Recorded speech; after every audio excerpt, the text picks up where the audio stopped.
This is Charlie Parsons for the Stomping Ground, powered by Wow Hydrate and available on DAZN. Edward, thanks. I'm going to shake your hand because this is the first time that the Stomping Ground have made it to the Matchroom Is it? HQ. Well done. Are you late? I mean...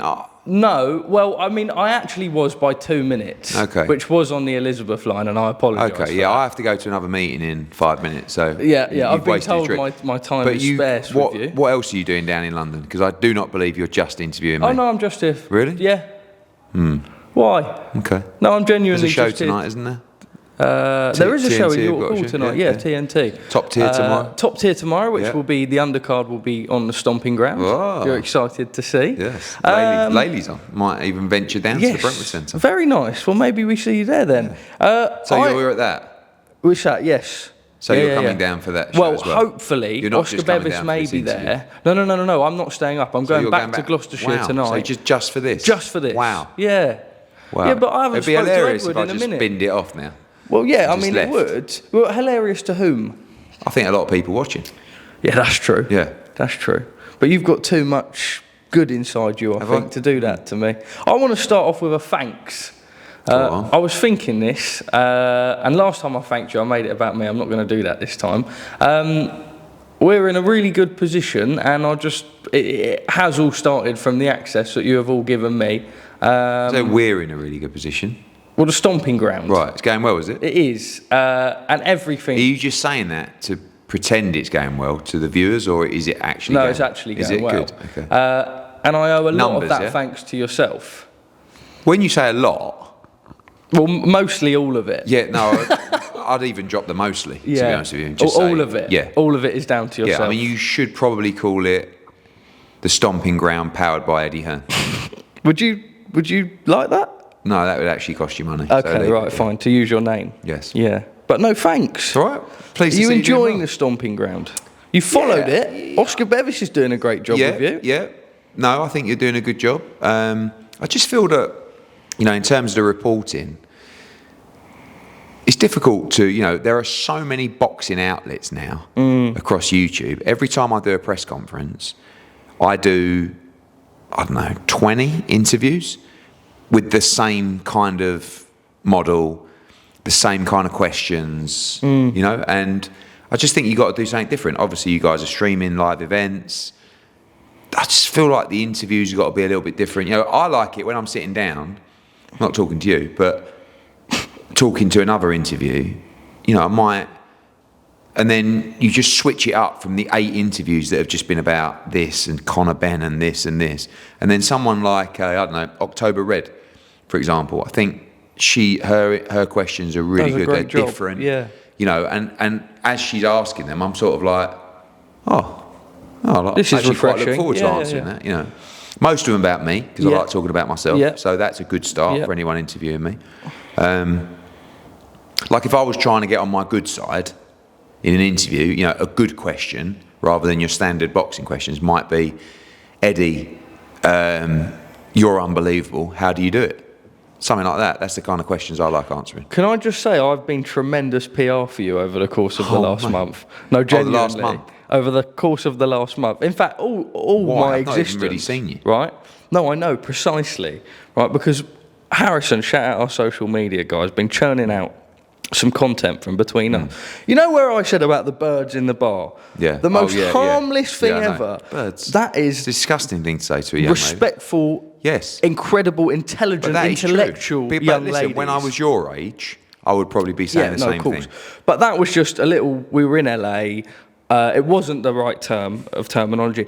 Honestly, mate, 10 million views on that's just on the one app, right? Over the course of every app, I think we're pushing 20, yeah? 1.1 million likes. And the comments have never been so far up your arse. Well, it's because they understand the respect, rather than you just...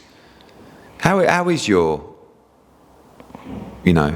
social life at the moment? You nodded. It's going well, is it? Okay, we'll move on. Next question. That's not very nice. I was hoping you was going to say it was terrible. Why? I don't know. Why is that? What are you wearing? I have got on. Got the snides on. Snides? Are they real? You're waffling. So they are the Travis Scotts. I think Frank Smith has got these. These were a gift. Really? Yeah. They're about £1,000, aren't they? Yeah. Do you like them? Yeah, I mean... And then look at the old... I think, but don't they... We got the Monclizzy on as well. But aren't they like sizes 1 to 4? No, I'm a size 9, Edward. Oh, are you? Yes. Oh. Frank Smith also has them, so if they were sizes 1 to 4, then... No, but you are, you know... What, 6'6", beast, machine, stud? Yeah, I've got the Monclizzy on. Yeah, What are we saying about this? What's that say? Moncler. Oh yeah. Yeah. Archive, 1952. Yeah, this is a nice little piece we bought in LA. Beverly Hills. But it's very expensive in LA. It is. Versus, like, how much was that jumper? Expensive, too much. Go on. My mum will tell me off. How much was it? 700 pounds. Yeah.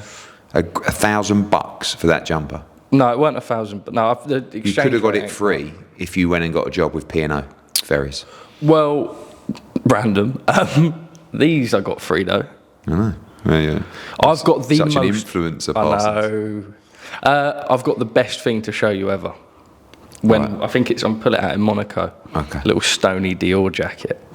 Stony Dior. It's a collab. It's a collab. I couldn't believe it. Oh my god. I know. It's a collab. Does that not even make Stony your eyes and the Dior. Oh wow. Joshua-Dubois. Yes. The promo's unbelievable. Yes. Wow. Another level, really, isn't it? Yeah. I mean, they kind of never cease to amaze you. I was actually on a call to a member of the media there, like asking about the promos, like digging around how much they cost, who's the vision behind this, and really it comes from His Excellency and his team. You know, a very creative, smart guy called Smiley as well, who's on the team. You might know him, but you probably don't because he's quite important. And unnecessary. They come up with these concepts for the promos, like. So when we did the Joshua and Ngannou deal, His Excellency sat me down with his creative team and said, right, the idea we have here is Street Fighter, right? And we want the fight to be based, knockout chaos, remember? And we want the promo to be based around the Street Fighter concept. So it's a game, then it goes into New York and back and forward. And this one's just, I mean, I was watching it, trying to just understand what on earth's going on here, but it's so spectacular, obviously directed by Guy Ritchie as well. And yeah, I just, everything that they're doing is another level, and he's taking it to another level. You know, I was on Talksport in the week, and Simon Jordan made some quite strange comments, but, you know, one of the things that a viewer wrote in, he said, you know, oh, Eddie Hearn, you know, he does whatever Turkey says, you know, if he says jump, Eddie says how high, and I was like, yeah, like, what don't you get? There is an opportunity for the fighters, for the sport, for our business to really switch it up and take this sport to another level. The promos are a good example of that. But we're in a golden period for the sport. Joshua-Dubois coming up. I mean, first I'm off to Canelo Belanga at the weekend, then we're back for Joshua-Dubois. Like, it's good times. And, you know, people talk about the UK market as well. We've got to stay switched on and we've got to make changes because we're not going to always operate at the same level as what you're seeing in Riyadh season. That's just a reality of it. Look at the undercards. Look at the promos. So we've got to keep things fresh and we've got to make sure that we maintain the quality of the UK shows. And it's a bit of a transitional period at the moment with these Riyadh season events. Because look at the undercard next week in Wembley. I mean, it's unbelievable. And the whole event, the show is going to be incredible. It'll blow your mind. It's funny you mention about His Excellency. When we did an interview recently, this is just to sort of direct the attention back onto myself, because you say not important. Honestly. Well, me and HE. You people that's say I'm my arrogant. pride. I've never known anyone talk about themselves as much as you. Yourself. No. Yes, genuinely, No. Edward. Come on, mate. Have a word. No. Have a word, Shan. And he rings me before the interview. He says, do you want to do an interview? Snap of the fingers. Yes, absolutely. Ask me any question you want. And he is just a massive boxing fan.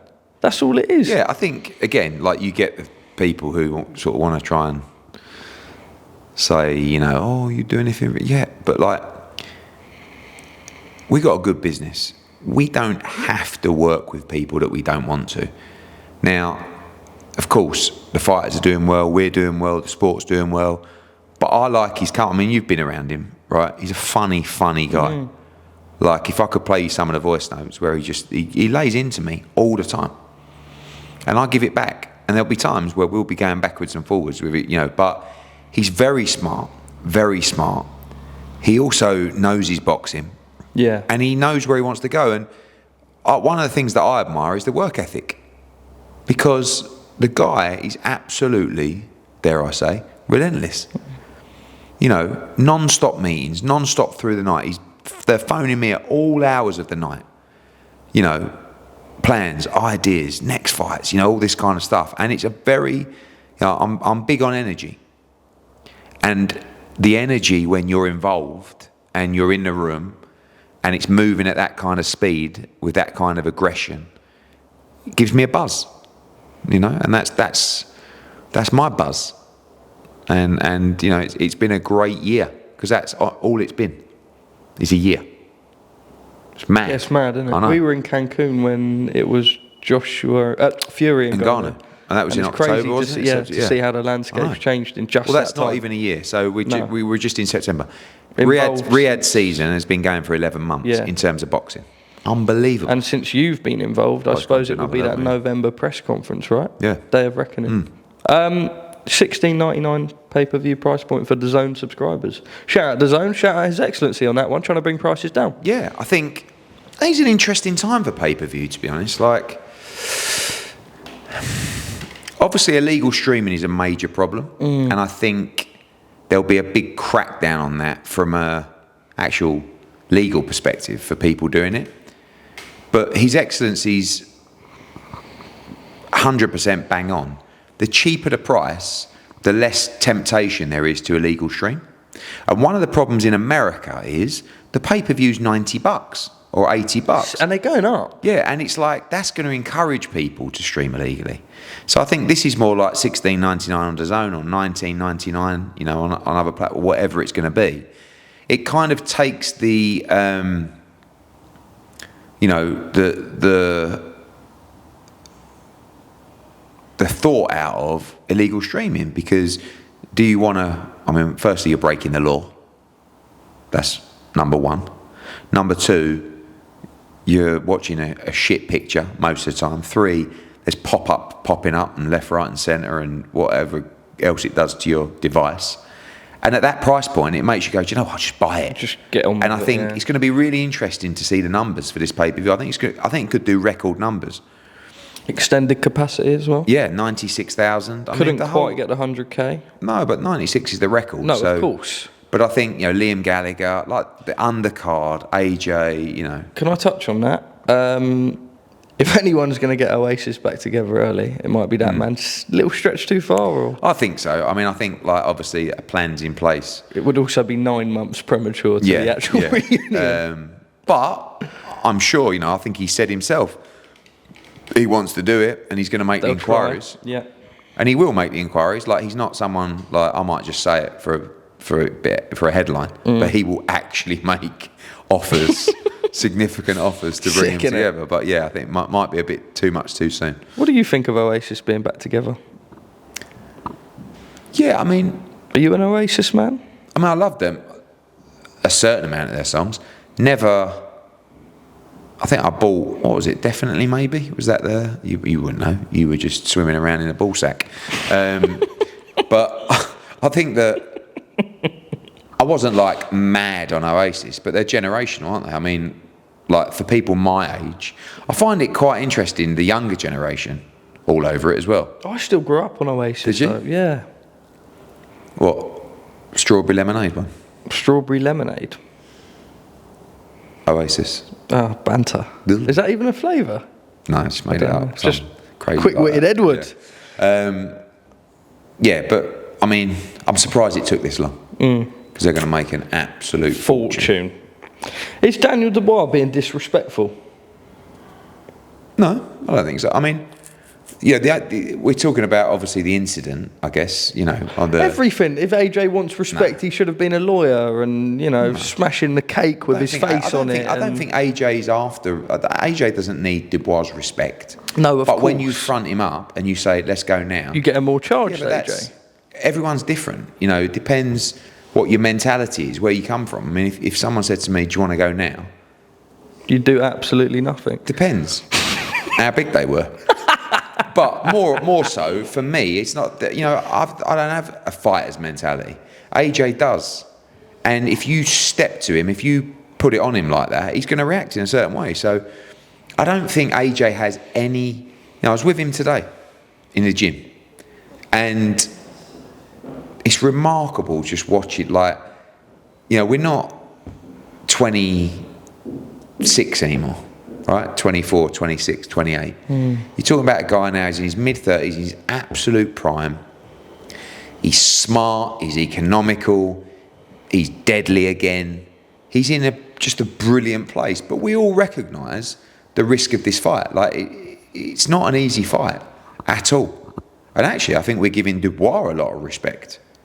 You know, and yeah, so I feel like this is the most respect Dubois had going into a fight. But he deserves it, you know, because look, he's had those 2 incidents with Joe Joyce and Oleksandr Usyk, and he's come through. He beat Jarrell Miller, who wasn't in great shape, but he stuck it on him. And after 6 rounds, he could have quit, and he stuck in there and he battled it out and he won the fight. The Hrgović fight again was a great win, so he deserves to be there. And you can't always just rely on something that happened, you know. 3 years ago he did this. Now, people change, people evolve, people mature, but sometimes when something's in you, it's in you. But it doesn't really matter what Dubois has done in the past. He's going to be a handful in that ring, you know. Simple as that. And AJ's got to make sure he puts him to sleep. Can we expect, and I said this to Frank Smith last night, and it's a question that's been posed to you guys for years and years now, but after His Excellency's comments, AJ to maybe sit out for the winner of Fury-Usyk and then the Fury-AJ fight, regardless of the outcome, if Fury still fancies it, 2025? Yeah, I mean, I don't see him fighting again this year anyway. Like, AJ, no, yeah. Because it's September the 21st. He's been so active, obviously fought Wilder in December, and Ngannou in April, March. Probably would have boxed a little bit sooner if this fight hadn't come around, and he'd be more than happy to wait out. You know, I said to him today, it's quite interesting because, you know, he was very, I'm going to win, you know, like, this is massive, you know? And I said to him, mate, 3-time world heavyweight champion. And he said, which you always say, and he'll say, you know, it's not about the world heavyweight, it's about the win. I said, mate, it is. Like, you're going to regain the world heavyweight championship. And then after that, you let Fury and Usyk fight, you fight the winner, you're going to become undisputed. And I just see a little twinkle in his eyes as if to say, fuck yeah. You know, you can't dismiss how big this fight is in terms of the achievements when everything's said and done. This is to become a 3-time world heavyweight champion. You know, that is something that a handful of people have been able to do in the history of the sport. And it's massive. Is Daniel a legitimate world champ? He's getting a bit pissed off when the question's asked to him. I mean, I don't really like to see people elevated from interim champ to full champ. Like, if the IBF title became vacant and it was Dubois against Hrgović, my answer would actually be yes. But because the title wasn't vacant when they boxed for it, I think, for me, it's a vacant title. So the legitimacy is off the September 21st? Yeah. I think, listen, if Dubois beats AJ, 100% world champion. Yeah. Good luck to him. But for me, to beat Hrgović as an interim champion and then to get elevated, different to winning it in the ring. But give him his props. He's gone Jarrell Miller, Filip Hrgović, Anthony Joshua. Actually, he's gone Oleksandr Usyk, Jarrell Miller. Oh no, he had another one, didn't he? Oh, he fought Kevin Lorena. I can't even remember. No. Before Usyk. After. I don't know. Whatever. But anyway, he's on a good run. And, you know, if he wins this fight, yeah, legitimate world champion for sure. Simon Jordan called you a glorified sports agent. Thoughts? I mean, I don't care what I am. As long as I can live the life I live. It don't bother me. What I was saying to Simon's like, you know, Simon's like, you know, Saudis could end you at any time. It's like, what are you talking about? Like, we have got a phenomenal business here across 8-10 different sports. And by the way, boxing, like, we are a major player in the world of boxing. It doesn't work like that. But I don't know, Simon, you know, it's kind of, I was saying about the Netflix doc. I said, it's not just about me, it's about everybody within the business. But mainly about you. Yeah, of course. Well, that's why they bought it. But, you know, I said, it's like Frank Smith. He's like, oh, the T-boy's in it, is he? I said, yeah, but it's like a story of how this T-boy turned himself into a multi-millionaire. Is this T-boy thing not a bit old as well? But when I said the fact that, you know, turn Frank Smith into a multi-millionaire, you just see Simon's face as if to say, you know, how dare you? You've got to be happy for people. You see, he called me that kid. Yeah. I was quite gassed with that, though, because I thought at least he knows who I am. Well, he doesn't. He called you that kid. No, that kid, Charlie Parsons. Is that what he said? Yeah. Oh. He was like, oh, see, Turkey spoke to that kid, Charlie Parsons. It's quite interesting when he said, better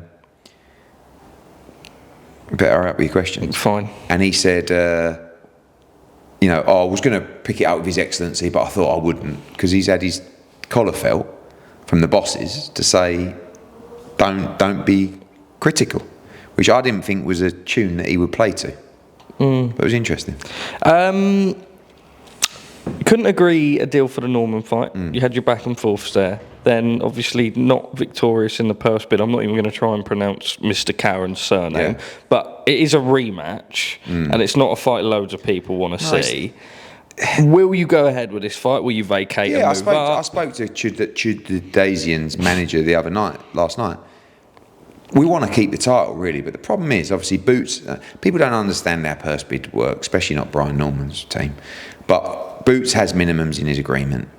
And to pay Karen what we needed to, the show can't work. Like, it's not really a fight that people are dying to see. He's beat him already. He was very negative in the first fight. But we do want to maintain our position as world champion. So, you know, we're speaking to his team. We'll see where it's going to take place. And yeah, you know, I think got an interesting decision to make.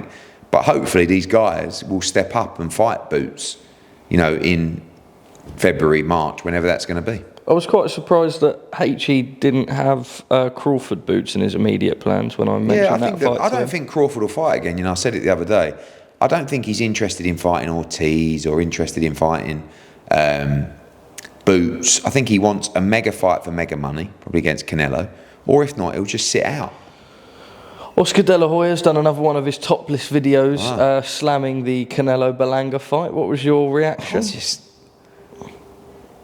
I just think, I don't know, like Oscar's just, it's like he's on a wind-up the whole time. But listen, fair play to him. He's obviously, I want to be on that planet that Oscar's on, you know? Like, do you? No. But, yeah, look, I think that Oscar should use that platform to promote his fighters. Like, he should put on like a mankini and go and sell his card. No, but if you're talking about that and driving these numbers, why do you spend your whole time talking about Canelo Alvarez, who you don't represent, who you have nothing to do with? It doesn't really, if you actually think about it, it doesn't really make sense. You should be talking about Virgil Ortiz, you should be talking about William Zepeda, you should be talking about Zurdo Ramirez. And you're just using your platform to talk about a guy who left you 4 or 5 years ago. It's weird. And the fight's on DAZN. Yes. Which is his broadcaster. His broadcaster, which I'm sure always raises some really, internal sure discussions. Goes down very well, yeah. Whyte Chisora 3. I asked you before, you said you weren't interested in the fight. Now, I know that Chisora Joyce got a lot of criticism, done really well at the O2. Chisora clearly was still a big draw. It was a predominantly Derek crowd. I don't know what the numbers were like. I assume they would have been okay. It was a non-pay-per-view event.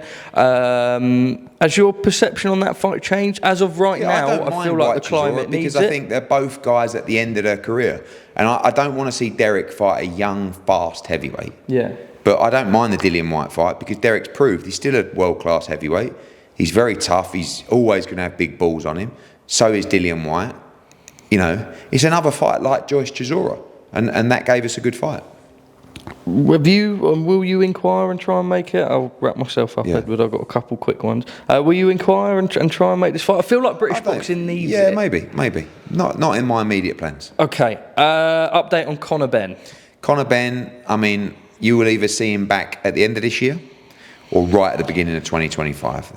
The fight will take place in the UK. I'm not going to say any more on that other than he's going through everything with his lawyers, with UCAD, but a return will be imminent. Frank said last night that he expects all of this to be wrapped up by next month at some point. Yes, you agree with that? Yes. Any chance of a backdated suspension? We'll see. Okay. Yafai Edwards, any update? very close. I mean, I've been trying to make this fight for a while because I just love the fight. You know, we talk about what British boxing needs. I know we were talking about the heavyweights, but this is just a brilliant domestic world level clash. They don't like each other. You've got the brothers involved, you've got other people involved, and it's going to be a big fight. And we're looking to stage it at the end of November, and hopefully we can make an announcement next week. Do you feel under pressure in the UK market at all? Not really. I never really feel under pressure, but I want, I want to, as a competitor, put on better shows and create better nights, and I think you're going to see that moving forward. Billy Joe Saunders, are you still promotionally represented? Like, do you still have a fight with him? No, we don't. No, but we talk to him often, and you know, we don't rule out a fight with him. I'd love to see him back in the ring, Billy Joe, but I just don't. I'm not sure that's going to happen. We heard about this Eubank potential talk. I mean, have you heard anything with that? No. No. Okay. Adam Azim versus Ohara Davies. I know it's nothing to do with you. I said the same last night. We obviously saw that they got in the ring for the Harlem fight. It was pretty simple. They didn't want to fight Dalton Smith, so they had to come up with a reason to not fight Dalton Smith. That was a fake announcement with Harlem Eubank to say this fight's done, signed, it's happening. It wasn't done, and it never happened. Pretty embarrassing, really. Obviously, O'Hara's coming off a first-round knockout defeat, but he's a good fighter. I don't hate the fight. I'm just... What we said is true. Adam Azim's not on Dalton Smith's level, and he's not ready for him. Inoue versus MJ next? Hopefully. It's the only fight for Inoue left at 122. The Henny fight is what it was. You know, TJ's a lovely guy, but it was a terrible mismatch. And the only competitive fight left for him at 122 is against MJ Akhmadaliev, who is the mandatory. Hopefully they sign it. Just lastly, there was a new star on Misfit Shores. He spoke about yourself. He said that he'd watched our videos. HS TikkyTokky. Yeah. I've mentioned him to you before. He didn't have much to show. I didn't watch the fight. Yeah, people were saying it wasn't very competitive. He did stop him early. His opponent was. He looks all right. Look, he shapes up all right. You know, but a lot of people can shape up all right. But he looks like a bit of a lump. Yeah, he can bang a little bit. Good luck to him. Stick him in with Jake Paul. Edward, thank you very much for your time.